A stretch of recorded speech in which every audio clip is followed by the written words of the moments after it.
बोलिए शिव शंकर जी महाराज की जय। बंधुओं, परम आदरणीय गुरुवर ज्योतिषाचार्य पंडित सोहनलाल शर्मा जी के आदेश से मैं उनका सुपुत्र कैलाश पंडित आप लोगों के समक्ष पूर्णमासी व्रत कथा को लेकर आया हूँ। मैं पूर्णमासी की व्रत कथा को आपको सुनाने जा रहा हूँ, जिससे भगवान श्री शंकर प्रसन्न होते हैं और यह कथा सौभाग्य की प्राप्ति के लिए स्त्रियां करती हैं और कहा जाता है कि इसके करने से स्त्रियों को विधवा होने का भय नहीं रहता। इसके करने के पश्चात स्त्रियां विधवा नहीं होती हैं। तो बोले शंकर जी महाराज की जय। अथ पूर्णमासी व्रत कथा। द्वापर युग में एक समय की बात है कि यशोदा जी ने कृष्ण से कहा, हे कृष्ण, तुम सारे संसार के उत्पन्न करता, पोषक तथा उसके संहार करता हो। आज कोई ऐसा व्रत मुझसे कहो जिसके करने से मृत्यु लोक में स्त्रियों को विधवा होने का भय न रहे तथा यह व्रत सभी मनुष्यों की मनोकामनाओं को पूर्ण करने वाला हो। श्री कृष्ण कहने लगे, हे माता यशोदा, आपने अति सुंदर प्रश्न किया है। मैं आपसे ऐसे ही व्रत को सविस्तार कहता हूं। ध्यान से सुनिए। सौभाग्य की प्राप्ति के लिए स्त्रियों को द्वात्रिशंत अर्थात 32 पूर्णिमाओं का व्रत करना चाहिए।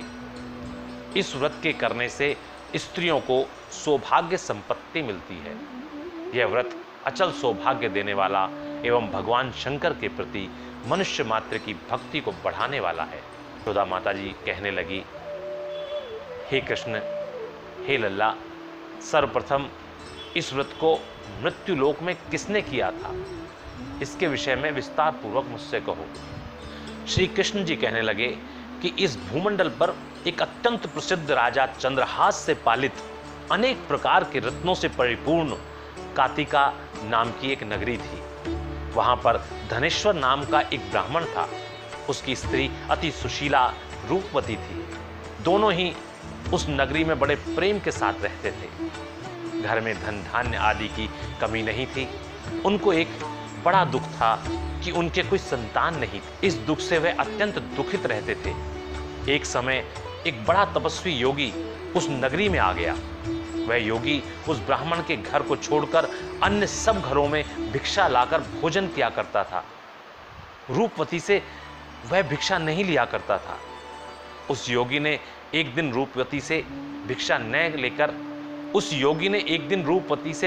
न लेकर किसी अन्य घर से भिक्षा लेकर गंगा किनारे जाकर भिक्षान्न को प्रेम पूर्वक खा रहा था कि धनेश्वर ने योगी का यह सब कार्य किसी प्रकार से देख लिया।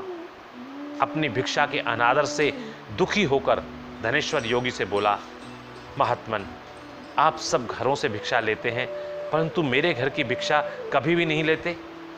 इसका कारण क्या है? योगी कहने लगा कि निपुत्री के घर की भीख पतितों के अन्न के तुल्य होती है और जो पतितों का अन्न खाता है वह भी पतित हो जाता है। कि तुम निपुते हो, अतः पतित हो जाने के भय से मैं तुम्हारे घर की भिक्षा नहीं लेता हूं। धनेश्वर यह बात सुनकर अपने मन में बहुत दुखी हुआ और हाथ जोड़कर योगी के पैरों पर गिर पड़ा तथा आर्त भाव से कहने लगा, हे महाराज, यदि ऐसा है तो आप मुझको पुत्र प्राप्ति का उपाय बतलाइए। आप सर्वज्ञ हैं, मुझ पर अवश्य ही यह कृपा कीजिए। धन की मेरे घर में कोई कमी नहीं है परंतु मैं पुत्र न होने के कारण अत्यंत दुखी हूं। आप मेरे इस दुख का हरण करें, आप सामर्थ्यवान हैं। यह सुनकर योगी कहने लगा, हे ब्राह्मण, तुम चंडी की आराधना करो। घर आकर उसने अपने स्त्री से सब वृतांत कहा और स्वयं तप के निमित्त वन में चला गया। वन में जाकर उसने चंडी की उपासना की और उपवास किया। चंडी ने 16वें दिन उसको स्वप्न में दर्शन दिया और कहा, हे धनेश्वर, जा तेरे पुत्र होगा, परंतु वह 16 वर्ष की आयु में ही मृत्यु को प्राप्त हो जाएगा। यदि तुम दोनों स्त्री पुरुष 32 पूर्णमासियों का व्रत विधि पूर्वक करोगे तो वह दीर्घायु हो जाएगा। जितनी तुम्हारी सामर्थ्य हो आटे के दिए बनाकर शिव जी का पूजन करना, परंतु पूर्णमासी को 32 हो जाने चाहिए। प्रातःकाल होने पर इस स्थान के समीप ही तुम्हें एक आम का वृक्ष दिखाई देगा, उस पर तुम चढ़कर एक फल तोड़कर शीघ्र अपने घर चले जाना। अपनी स्त्री से सब वृतांत कहना। स्नान ऋतु के पश्चात वह स्वच्छ होकर श्री शंकर जी का ध्यान करके उस फल को खा लेगी, तब शंकर भगवान की कृपा से उसको गर्भ हो जाएगा। जब वह ब्राह्मण प्रातःकाल उठा तो उसने उस स्थान के पास ही एक आम का वृक्ष देखा, जिस पर एक अत्यंत सुंदर आम का फल लगा हुआ था। उस ब्राह्मण ने उस आम के वृक्ष पर चढ़कर उस फल को तोड़ने का प्रयत्न किया, परंतु वृक्ष पर कई बार प्रयत्न करने पर भी वह न चढ़ पाया। तब तो उस ब्राह्मण को अत्यंत चिंता हुई और विघ्न विनाशक श्री गणेश जी की वंदना करने लगा। हे दयानिधे, हे दयाविंधो, अपने भक्तों के विघ्नों का नाश करने वाले, उनके मंगल कार्य को करने वाले, दुष्टों का नाश करने वाले, रिद्धि सिद्धि के देने वाले, आप मुझको कृपा करके इतना बल दें कि मैं अपने मनोरथ को पूर्ण कर सकूं। इस प्रकार गणेश जी की प्रार्थना करने पर उनकी कृपा से धनेश्वर वृक्ष पर चढ़ गया। उसने एक अति सुंदर आम का फल देखा। उसने सोचा कि जो वरदान से फल मिला था वह यह है, और कोई फल दिखाई नहीं देता। उस धनेश्वर ब्राह्मण ने जल्दी से उस फल को तोड़कर अपनी स्त्री को लाकर दिया, और उसकी स्त्री ने अपने पति के कथनानुसार उस फल को खा लिया और वह गर्भवती हो गई। देवी जी की असीम कृपा से उसके एक सुंदर, अत्यंत सुंदर पुत्र उत्पन्न हुआ, जिसका नाम उन्होंने देवीदास रखा। माता पिता के हर्ष और शोक के साथ वह बालक शुक्ल पक्ष के चंद्रमा की भांति अपने पिता के घर में बढ़ने लगा। भवानी की कृपा से वह बालक बहुत ही सुंदर, सुशील और विद्या पढ़ने में बहुत ही निपुण हो गया। दुर्गा जी की आज्ञा अनुसार उसकी माता ने द्वात्रिशंत 32 पूर्णमासी का व्रत रखना आरंभ कर दिया था, जिससे उसका पुत्र बड़ी आयु वाला दीर्घायु हो जाए। 16वां वर्ष लगते ही देवीदास के माता पिता को बड़ी चिंता हो गई कि कहीं उनके पुत्र की इस वर्ष मृत्यु ना हो जाए। इसलिए उन्होंने अपने मन में विचार किया कि यदि यह दुर्घटना उनके सामने हो गई तो वो इसे कैसे सहन कर सकेंगे। अस्तु उन्होंने देवीदास के मामा को बुलाया और कहा कि हमारी इच्छा है कि देवीदास 1 वर्ष तक काशी में जाकर विद्या अध्ययन करे, और उसको अकेला भी नहीं छोड़ना चाहते, इसलिए साथ में तुम चले जाओ और 1 वर्ष के पश्चात इसको वापस लौटा लाना। सब प्रबंध करके उसके माता पिता ने काशी जाने के लिए देवदास को एक घोड़े पर बैठाकर उसके मामा को उसके साथ कर दिया, किंतु यह बात उसके मामा या किसी और से नहीं कही। धनेश्वर ने सपत्नीक अपने पुत्र की मंगल कामना तथा दीर्घायु के लिए भगवती दुर्गा की आराधना और पूर्णमासी का व्रत करना आरंभ कर दिया। इस प्रकार बराबर 32 पूर्णमासी का व्रत पूरा हुआ। कुछ समय पश्चात एक दिन वह दोनों मामा और भांजा मार्ग में रात्रि बिताने के लिए किसी ग्राम में ठहरे हुए थे। उस दिन उस गांव में एक ब्राह्मण की अत्यंत सुंदरी, सुशीला, विदुषी और गुणवती कन्या का विवाह होने वाला था। जिस धर्मशाला के अंदर वर और उसकी बारात ठहरी हुई थी, उसी धर्मशाला में देवीदास और उसके मामा भी ठहरे हुए थे। संयोगवश कन्या को तेल आदि चढ़ाकर मंडप आदि का कृत्य किया गया तो लग्न के समय वर को धनुर्वात हो गया। अस्तु वर के पिता ने अपने कुटुंबियों से परामर्श करके निश्चय किया कि वह देवीदास मेरे पुत्र जैसा ही सुंदर है, मैं इसके साथ ही लग्न करा दूं और बाद में विवाह के अन्य कार्य मेरे लड़के के साथ हो जाएंगे। ऐसा सोचकर देवीदास के मामा से जाकर बोला कि तुम थोड़ी देर के लिए अपने भांजे को हमें दे दो, जिससे विवाह के लग्न का सब कृत्य सुचारू रूप से हो सके। तब उसका मामा कहने लगा कि जो कुछ भी मधुपर्क आदि कन्यादान के समय वर को मिले वह सब हमें दे दिया जाए, तो मेरा भांजा इस बारात का दूल्हा बन जाएगा। यह बात वर के पिता के स्वीकार कर लेने पर उसने अपना भांजा वर बनने को भेज दिया और उसके साथ वह विवाह कार्य रात्रि में विधि पूर्वक संपन्न हो गया। पत्नी के साथ वह भोजन न कर सका और अपने मन में सोचने लगा कि न जाने यह किसकी स्त्री होगी। वह एकांत में इसी सोच में गर्म निश्वास छोड़ने लगा तथा उसकी आंखों में आंसू भी आ गए। तब वधू ने पूछा कि क्या बात है, आप इतने उदासीन व दुखी क्यों हो रहे हैं। तब उसने सब बातें जो वर के पिता व उसके मामा के बीच हुई थी उसको बतला दी। तब कन्या कहने लगी कि यह ब्रह्म विवाह के विपरीत हो कैसे सकता है। देव, ब्राह्मण और अग्नि के सामने मैंने आपको ही अपना पति अपनाया है, इसलिए आप ही मेरे पति हैं। मैं आपकी ही पत्नी रहूंगी, किसी अन्य की कदापि नहीं। तब देवीदास ने कहा ऐसा मत करिए, क्योंकि मेरी आयु बहुत थोड़ी है। मेरे पश्चात आपकी क्या गति होगी, इन बातों को अच्छी तरह विचार लो। परंतु वह दृढ़ विचार वाली थी, बोली कि जो आपकी गति होगी वही मेरी गति होगी। हे स्वामी, आप उठिए और भोजन करिए, आप निश्चय ही भूखे होंगे। इसके बाद देवीदास और उसकी पत्नी दोनों ने भोजन किया तथा शेष रात्रि भी वे सोते रहे। प्रातःकाल 4 बजे देवीदास ने अपनी पत्नी को 3 नगों से जड़ी हुई एक अंगूठी दी, एक रुमाल दिया और बोला, हे प्रिय, इसे लो और संकेत समझकर स्थिर चित्त हो जाओ। मेरा मरण और जीवन जानने के लिए एक पुष्प वाटिका बना लो, उसमें सुगंधि वाली एक नवमल्लिका लगा लो, उसको प्रतिदिन जल से सींचा करो और आनंद के साथ खेलो कूदो तथा उत्सव मनाओ। जिस समय और जिस दिन मेरा प्राणांत होगा ये फूल सूख जाएंगे और जब ये फिर हरे हो जाएं तो जान लेना कि मैं जीवित हूँ। यह बात निश्चित करके समझ लेना, इसमें कोई संशय नहीं है।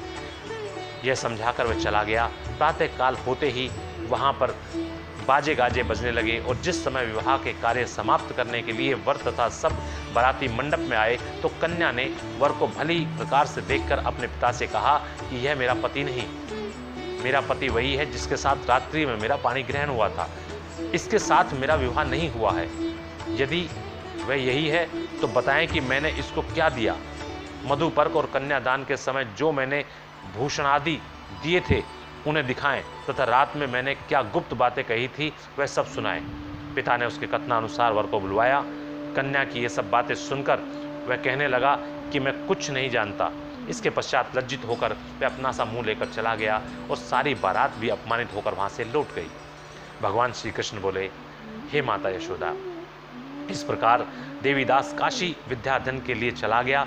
जब कुछ समय बीत गया तो काल से प्रेरित होकर एक सब रात्रि के समय उसको डसने के लिए वहां पर आया। उस विषधर के प्रभाव से उसके शयन का स्थान चारों ओर से विष की ज्वाला से विषैला हो गया, परंतु व्रतराज के प्रभाव से उसको काटने न पाया, क्योंकि पहले ही उसकी माता ने द्वात्रिशंत 32 पूर्णिमा का व्रत कर रखा था। इसके बाद मध्याह्न के समय स्वयं काल वहां पर आए और उसके शरीर से उनके प्राणों को निकालने का प्रयत्न करने लगे, जिससे वह मूर्छित होकर पृथ्वी पर गिर पड़ा। भगवान की कृपा से उसी समय पार्वती जी के साथ श्री शंकर जी महाराज वहां पर आए। उसको मूर्छित दशा में देखकर पार्वती जी ने भगवान शिव से प्रार्थना की कि हे महाराज, इस बालक की माता ने पहले 32 पूर्णिमा का व्रत किया था, उसके जिसके प्रभाव से हे भगवान आप इसको प्राणदान दें। भवानी के कहने पर भक्त वत्सल भगवान श्री शिव जी ने उसको प्राणदान दे दिया। इस व्रत के प्रभाव से ही काल मृत्यु को छोड़ देना पड़ा और वह स्वस्थ होकर बैठ गया। उधर उसकी स्त्री उसके काल की प्रतीक्षा किया करती थी। जब उसने देखा कि उस पुष्प वाटिका में पत्र पुष्प कुछ भी नहीं रहे तो उसको अत्यंत आश्चर्य हुआ, और जब वह वैसी ही हरी भरी हो गई तो वह जान गई कि वह जीवित हो गए हैं। यह देखकर वह बहुत प्रसन्न मन से अपने पिता से कहने लगी कि पिताजी, मेरे पति जीवित हैं, आप उनको ढूंढिए। जब 16वां वर्ष व्यतीत हो गया तो देवदास भी अपने मामा के साथ काशी से चल दिया। इधर उसके ससुर उसको ढूंढने के लिए अपने घर से जाने ही वाले थे कि वह दोनों मामा भांजे वहाँ पर आ गए। उसको आया देखकर उसका ससुर बड़ी प्रसन्नता के साथ अपने घर में ले आया। उस समय नगर के निवासी भी वहाँ इकट्ठे हो गए और सबने निश्चय किया कि अवश्य ही इसी बालक के साथ इस कन्या का विवाह हुआ था। उस बालक को जब कन्या ने देखा तो पहचान लिया और कहा कि यह तो वही है जो संकेत करके गया था। तदुपरांत सभी कहने लगे कि भला हुआ जो यह आ गया, और सब नगरवासियों ने आनंद मनाया। कुछ दिन बाद देवदास अपनी पत्नी और मामा के साथ अपने ससुर के घर से बहुत सा धन दहेज में लेकर अपने घर के लिए प्रस्थान किया। जब वह अपने गांव के निकट आया तो कई लोगों ने उसको देखकर उसके माता पिता को पहले ही जाकर खबर दे दी कि तुम्हारा पुत्र देवीदास अपनी पत्नी और मामा के सहित आ रहा है। ऐसा समाचार सुनकर पहले तो उन्हें विश्वास नहीं हुआ, किंतु जब और लोगों ने भी आकर उनकी बात का समर्थन किया तो उनको बड़ा आश्चर्य हुआ। लेकिन थोड़ी देर में देवीदास ने आकर अपने माता पिता के चरणों में अपना शीश रखकर प्रणाम किया और उसकी पत्नी ने अपने सास ससुर के चरणों का स्पर्श किया तो माता पिता ने अपने पुत्र व पुत्रवधू को अपने हृदय से लगा लिया और दोनों की आंखों से प्रेमाश्रु बह चले। अपने पुत्र और पुत्रवधू के आने की खुशी में धनेश्वर ने बड़ा भारी उत्सव किया और ब्राह्मणों को बहुत सा धन दान दक्षिणा में देकर प्रसन्न किया। श्री कृष्ण जी कहने लगे कि इस प्रकार धनेश्वर 32 पूर्णिमाओं के व्रत के प्रभाव से पुत्रवान हो गया। जो भी स्त्रियां इस व्रत को करती हैं वे जन्म जन्मांतरों में वैधव्य का दुख नहीं भोगती और सदैव सौभाग्यवती रहती हैं। यह मेरा वचन है, इसमें कोई संदेह नहीं मानना। यह व्रत पुत्र पौत्रों को देने वाला तथा संपूर्ण मनोकामनाओं को पूर्ण करने वाला है। 32 पूर्णिमाओं के व्रत करने से व्रती की सब इच्छाएं भगवान शिव जी की कृपा से पूर्ण हो जाती हैं। बोले श्री शंकर भगवान की जय, बोले माता पार्वती की जय। इति पूर्णमासी व्रत कथा। भक्तों, यह थी पूर्णवासी की व्रत कथा। आइए पूर्णवासी व्रत का उद्यापन और उसकी विधि क्या है ये भी आपको बताते हैं। बोले श्री शंकर भगवान की जय। अनंतर माता यशोदा की पूर्णवासी व्रत के उद्यापन की विधि जानने की इच्छा जानकर श्री कृष्ण जी बोले, हे माता, मार्गशीर्ष, अघन, माघ अथवा वैशाख की पूर्णिमा को व्रत आरंभ करना चाहिए और भादव व पोष को छोड़ देना चाहिए। प्रत्येक पूर्णिवासी को शिव और पार्वती जी के शास्त्रोक्त रीति से षोडशोपचार पूजन करना चाहिए। आटे का एक दीपक बनाकर उसमें घी व बत्ती डालकर उनके आगे जलाएं। हर महीने एक एक दीपक बढ़ाते जाना चाहिए। जब 32 दीपक पूरे हो जाएं, यानी 32 पूर्णवासी पूरी हो जाएं, तो ज्येष्ठ अथवा किसी भी पूर्णवासी को उद्यापन करना चाहिए। चतुर्दशी के दिन निराहार रहकर उपवास करें। फिर रात्रि को मंडप बनाकर उसके बीचों बीच मिट्टी का एक कलश जल भरकर रखें। फिर उसे बांस के एक पात्र से ढक दें। फिर उसे वस्त्र से आच्छादित कर दें। फिर उस पर यथाशक्ति सोने की एक उमा व माहेश्वर जी की प्रतिमा स्थापित करें। अनंतर पुस्तक के आरंभ में दी हुई विधि के अनुसार पूजन करें तथा धूप, दीप, नैवेद्य, फल, फूल अर्पण करें। रात्रि में गाना बजाना, कीर्तन, नृत्य आदि करके जागरण करें। प्रातःकाल नित्य कर्म से निवृत्त होकर स्नान ध्यान करके अग्नि स्थापित करके तिल, जौ, चावल, शर्करा, घृत तथा अन्य चंदन आदि सुगंधित द्रव्यों के संकल्प से ओम नमः शिवाय, ओम नमः शिवाय इस मंत्र के 108 बार आहुति दें। फिर ओम उमाय नमः, ओम उमाय नमः इस मंत्र से भी 108 बार आहुति दें। इस प्रकार हवन करके 10 दिक्पालों को उमा महेश्वर के निमित्त बलि दें और पूर्ण आहुति दें। के पश्चात यथाशक्ति ब्राह्मणों को उनकी पत्नियों सहित भोजन कराएं और अपने कुटुंबियों सहित प्रसाद ग्रहण करें। ओम मंत्रहीनम क्रियाहीनम भक्तिहीनम सुरेश्वरम तत्पूजितम मया देव परिपूर्णम तदस्तु मे। अनंतर ऊपर लिखित श्लोक का पाठ करें और कहें कि हे देव, मैंने जो मंत्रहीन, क्रियाहीन और भक्तिहीन पूजन किया है यह सब आपकी कृपा से पूर्ण हो। देवादिदेव महादेव, आपको मेरा नमस्कार है। ऐसा करते हुए विसर्जन करें।